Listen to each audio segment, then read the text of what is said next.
નમસ્કાર, હું doctor Kamalamani Rao, associate professor, A K. Doshi Mahila college, Jamnagar. આજે આપણે TY BSc home science, general home science, semester 5 વિષય છે માઇક્રોબાયોલોજી. આ વિષયમાં આજે આપણે યુનિટ 2 સૂક્ષ્મ જીવોના પ્રકાર ટાઈપ્સ ઓફ માઇક્રો ઓર્ગેનિઝમ્સ, જેમાં સૂક્ષ્મ જીવોની રચના અને આર્થિક અગત્યતા, જેમાં સૂક્ષ્મ જીવો વાયરસ, બેક્ટેરિયા, ફૂગ, લીલ અને પ્રોટોઝોઆ વિશે વિગતવાર ચર્ચા કરીશું. Structure and economic importance of virus, bacteria, fungi including yeast, algae and protozoa. સૂક્ષ્મ જીવોના પ્રકાર ટાઈપ્સ ઓફ માઇક્રો ઓર્ગેનિઝમ્સ. આપણે સૌ જાણીએ છીએ કે જે સજીવોને આપણે નરી આંખે જોઈ શકતા નથી અને જેમના નિરીક્ષણ તથા અભ્યાસ માટે સૂક્ષ્મદર્શક યંત્ર અને ઇલેક્ટ્રોન માઇક્રોસ્કોપ જેવા ઉપકરણોની આવશ્યકતા રહે છે, તે સજીવોને સૂક્ષ્મજીવો કહેવામાં આવે છે. સૂક્ષ્મજીવોના પ્રકારો વિશે આપણે લઈએ તો સૂક્ષ્મજીવો જે છે તે વાયરસ, બેક્ટેરિયા, ફૂગ એટલે કે ફંજાઈ, જેમાં ઈસ્ટ અને મોલ્ડ બંને આવે છે, લીલ એટલે કે આલ્ગી, પ્રોટોઝોઆ. તો આ જે છે એ સૂક્ષ્મજીવોના પ્રકારો છે. અહીંયા આપણે સ્લાઇડ જોઈ શકીએ છીએ કે હાલમાં જે કોરોના વાયરસની ઇલેક્ટ્રોન માઇક્રોસ્કોપની અંદર તેની રચના કેવી જોવા મળે છે, તો આ વાયરસ કોરોના વાયરસની અહીંયા દર્શાવેલી છે. તેવી જ રીતે અન્ય સૂક્ષ્મજીવો બેક્ટેરિયા, પ્રોટોઝોઆ, ફંજાઈ અને આલ્ગી, આનું પણ અહીંયા આકૃતિ દર્શાવવામાં આવેલું છે, જેનું વિગતવાર આપણે ચર્ચા કરીશું.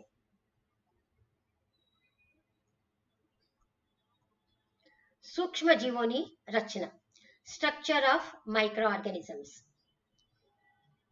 અહીંયા આપણે આ ટેબલમાં જોઈએ સૂક્ષ્મજીવો વાયરસ, બેક્ટેરિયા, ફૂગ, લીલ એટલે કે આલ્ગી અને પ્રોટોઝોઆ વિશે તેની કોષ રચના, તેને આકાર અથવા તો એની રચના કેવી છે, એની સાઇઝ કેવું છે, કેટલા પ્રમાણમાં હોય છે, એ બધાની વિશે આપણે અહીંયા ટેબલમાં જોઈએ. પહેલું લઈ લઈએ કોષ રચના. વાયરસ હોસ્ટ સેલ પર આધાર રાખે છે. બેક્ટેરિયા ન્યુક્લિયસ એમાં હોતું નથી. ફૂગ એટલે કે ફંજાઈ, તેમાં ટ્રુ ન્યુક્લિયસ હોય છે. લીલ એટલે કે આલ્ગી, તેમાં ન્યુક્લિયસ હોય છે અને પ્રોટોઝોઆ તેમાં પણ ન્યુક્લિયસ હોય છે. આકાર અથવા તો રચના વિશે જોઈએ. વાયરસ ગોળાકાર અથવા પોલીહેડ્રલ, હેલિકલ, કોમ્પ્લેક્સ આકારમાં જોવા મળે છે. બેક્ટેરિયા ગોળાકાર એટલે કે ઓવલ શેપ અથવા તો રાઉન્ડ શેપમાં, રોડ્સ શેપમાં અને સ્પાઇરલ શેપમાં બેક્ટેરિયા જોવા મળે છે.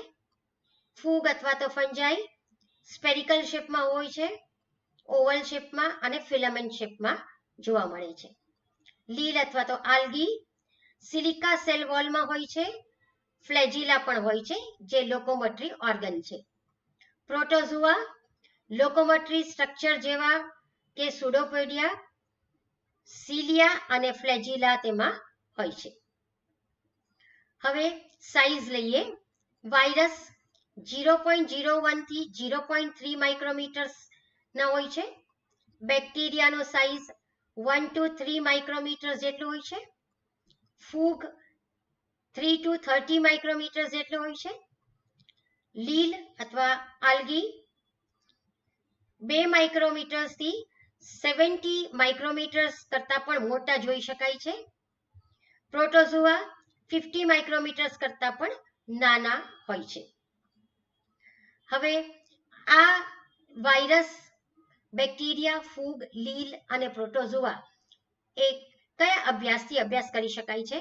તો વાયરસ જે છે એ વાયરોલોજી દ્વારા, બેક્ટેરિયા બેક્ટેરિયોલોજી દ્વારા, ફૂગ માઇકોલોજી દ્વારા, લીલ અથવા તો ફંજાઈ જે છે એ ફાઇકોલોજી દ્વારા અને પ્રોટોઝોઆ જે છે એ પ્રોટોઝોલોજી દ્વારા અભ્યાસ કરી શકાય છે. વાયરસ જે છે એમાં કેટલાક ઉદાહરણો છે જે તેના લીધે થતા હોય છે, જેમ કે અછબડા, common cold, flu, hepatitis, corona virus જેમાં SARS-CoV-2 વગેરે ના લીધે આ બધા જે છે વાયરસના લીધે થાય છે. બેક્ટેરિયાના લીધે જે થાય છે તેમાં સ્ટ્રેપ થ્રોટ એટલે કે ગળામાં દુખાવો જે છે અને અન્ય લક્ષણો જોવા મળે છે, તેમાં જે સ્ટ્રેપ્ટોકોકસ બેક્ટેરિયાના લીધે થતું હોય છે. આ ઉપરાંત યુરિનરી ટ્રેક્ટ ઇન્ફેક્શન થાય છે બેક્ટેરિયાના લીધે, ટીબી વગેરે જે છે એ બધા બેક્ટેરિયાના લીધે થાય છે. આના કેટલાક ઉદાહરણો અહીંયા આપ્યા છે. ફૂગના લીધે જે છે એ ફંગલ સ્કિન ઇન્ફેક્શન થાય છે. આલ્ગી જે છે તેમાં આલ્ગલ બ્લૂમ્સ જો વધારે પ્રમાણમાં ન્યુટ્રિયન્ટ્સ જેવા કે ફોસ્ફરસ અને નાઇટ્રોજન નું પાણીની અંદર તેનું કોન્સન્ટ્રેશન કે સાંદ્રતા વધી જાય છે, ત્યારે આલ્ગીનું ગ્રોથ જે છે એ ખૂબ જ વધારે થાય છે. પ્રોટોઝોઆમાં એમિબાઇક ડિસેન્ટરી જેને આપણે ઇન્ફેક્શિયસ ડાયરિયા પણ કહીએ છીએ અને મલેરિયા આના ઉદાહરણો છે જે પ્રોટોઝોઆના લીધે થાય છે. તો આ ટેબલની અંદર દર્શાવેલું છે એનું સ્ટ્રક્ચર, કોષ રચના, આકાર અને અથવા તો રચના, સાઇઝ કેટલી હોય છે તેની, કયા અભ્યાસ દ્વારા આ સૂક્ષ્મજીવોનો અભ્યાસ થાય છે અને આ સૂક્ષ્મજીવોના લીધે કેટલાક ઉદાહરણો અહીંયા આગળ આપેલા છે કે તેના લીધે કયા કયા રોગ વગેરે થાય છે. હવે આપણે અહીંયા જોઈએ બેક્ટેરિયાની રચના. અહીંયા સ્લાઇડમાં જોઈ શકો છો. બેક્ટેરિયાના સ્ટ્રક્ચરમાં આપણે જોઈએ તો આમાં જે મુખ્ય સ્ટ્રક્ચર છે એમાં કોષ દિવાલ, કોષ પટલ, સાઇટોપ્લાઝમ, ન્યુક્લિયર મટીરિયલ અને અન્ય સ્ટ્રક્ચરની અંદર આપણે જોઈએ કેપ્સ્યુલ, ફ્લેજિલા જે લોકોમોટરી ઓર્ગન છે, પિલાય અને સ્પોર. અહીંયા આકૃતિમાં આપણે જોઈએ આ જે છે એ કેપ્સ્યુલ, સેલ વોલ એટલે કે કોષ દિવાલ, પ્લાઝ્મા મેમ્બ્રેન, અંદરનો ભાગ જે છે એ સાઇટોપ્લાઝમ, રાઇબોઝોમ્સ, પ્લાસ્મિડ, પિલાય,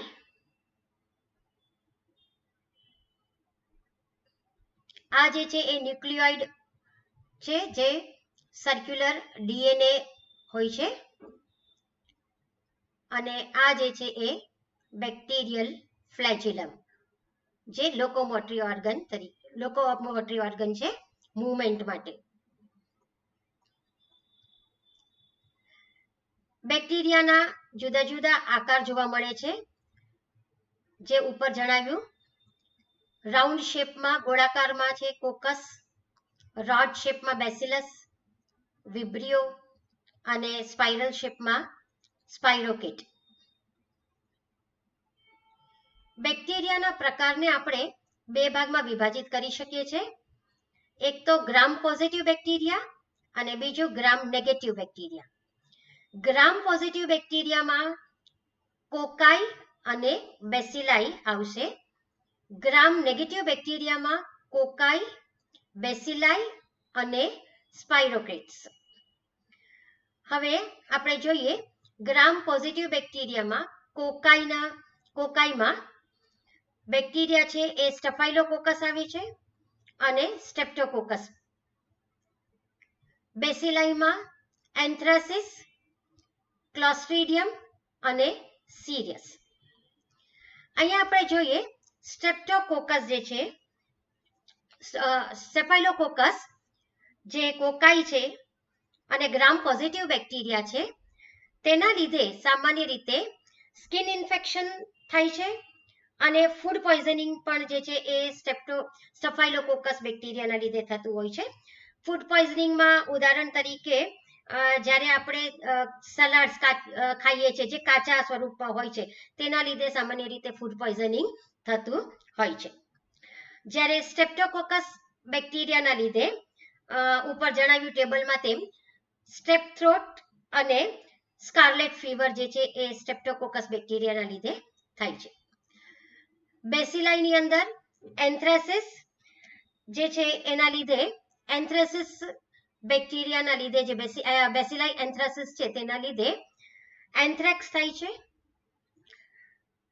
ક્લોસ્ટ્રીડિયમના લીધે જે ક્લોસ્ટ્રીડિયમ બોચ્યુલિનમ બેક્ટેરિયા છે તેના લીધે ફૂડબોર્ન બોચ્યુલિઝમ થાય છે, જે સામાન્ય રીતે આપણે કેન્ડ ફૂડ્સ ડબ્બાબંધી જે કેન્ડ ફૂડ્સ હોય છે તેનો ઉપયોગ કરીએ છીએ અથવા તો એ ખાવાથી કેન્ડ ફૂડ્સ ખાવાથી સામાન્ય રીતે ક્લોસ્ટ્રીડિયમ બોચ્યુલિનમ થી ફૂડ પોઈઝનિંગ થતું હોય છે. સિરિયસ જે છે તે છે એના લીધે પણ ફૂડ પોઈઝનિંગ થાય છે, જેમાં સામાન્ય રીતે વોમિટિંગ અને ડાયરિયા જેવા સિમ્ટમ્સ જોવા મળે છે. આનું એક ઉદાહરણ આપી શકું છું કે જેમાં આપણે સામાન્ય રીતે ચાઇનીઝ ફ્રાઈડ રાઈસ જે ખાઈએ છીએ, ચાઇનીઝ ફ્રાઈડ રાઈસ, તો આ ચાઇનીઝ ફ્રાઈડ રાઈસ જે બનાવવાની પદ્ધતિ આપણે જોઈએ છે તો તેમાં વારંવાર જે ફ્રાઈડ રાઈસ જે છે એને સાતળવામાં આવે છે, જેને આપણે ફ્રાઈડ રાઈસ તરીકે કહીએ છીએ. તો વારંવાર જ્યારે રીહીટ કરવામાં આવે છે સ્ટાર્ચ રાઈસને, તેના લીધે જે ફૂડ પોઈઝનિંગ થાય છે તે સિરિયસના લીધે થતું હોય છે. તો આ એક ઉદાહરણ આપ્યું છે અહીંયા. સિરિયસ બેસિલાઈ બેક્ટેરિયાના લીધે જે થાય છે એ સામાન્ય રીતે ઉદાહરણ તરીકે આપણે જ્યારે ચાઇનીઝ ફ્રાઈડ રાઈસ ખાઈએ છીએ તે ખાવાથી કેટલીક વખત આ થતું હોય છે.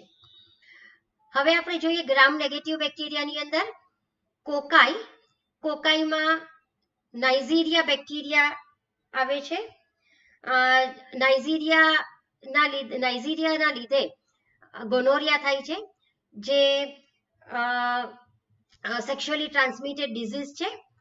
બેસિલાઈમાં વિબ્રિયો બેસિલાઈ જે ગ્રામ નેગેટિવ છે, અને આ જે વિબ્રિયો બેસિલાઈ છે તેની અંદર આપણે ઉદાહરણ આપું કે વિબ્રિયો કોલેરા જે થાય છે, અને સુડોમોનાસ જે છે એમાં સુડોમોનાસ બેક્ટેરિયાના લીધે કોલાઇટિસ અને જીઆઈટી ના જે ઇન્ફેક્શન છે, ગેસ્ટ્રોઇન્ટેસ્ટિનલ ઇન્ફેક્શન જે છે એ સામાન્ય રીતે સુડોમોનાસ બેક્ટેરિયાના લીધે થતું હોય છે. એવી જ રીતે ગ્રામ નેગેટિવ બેક્ટેરિયામાં સ્પાઇરોકેટ્સ આવે છે, જેમાં ટ્રેપોનિમા પેલેડિયમ જે છે એ બેક્ટેરિયાના લીધે સિફિલિસ થતું હોય છે, જે સિફિલિસ પણ સેક્સ્યુઅલી ટ્રાન્સમિટેડ ડિઝીઝ છે. હવે આપણે આગળ જોઈએ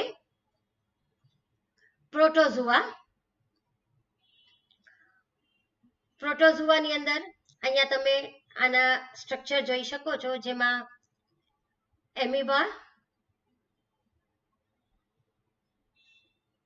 ગ્રિઝેમોઇબા, પ્લાસ્મોડિયમ અને પેરામેશિયમ ઓરેલિયા દર્શાવેલું છે.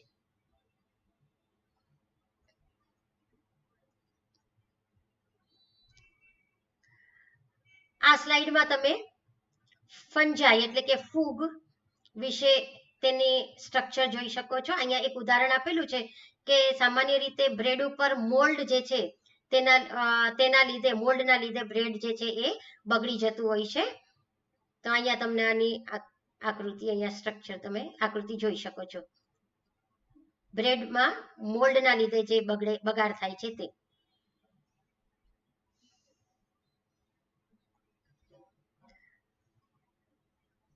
ફૂગની રચના અહીંયા તમે જોઈ શકો છો, એના વિવિધ ભાગ પાર્ટ્સ, જેમાં આ જે છે એ અંડરગ્રાઉન્ડ હાઈફે, સ્ટોક, સ્પોર્સ, ગિલ્સ અને કેપ. તો આ જે છે એ ફૂગની રચના અથવા તો ફંજાઈનું સ્ટ્રક્ચર તમે જોઈ શકો છો. આભાર.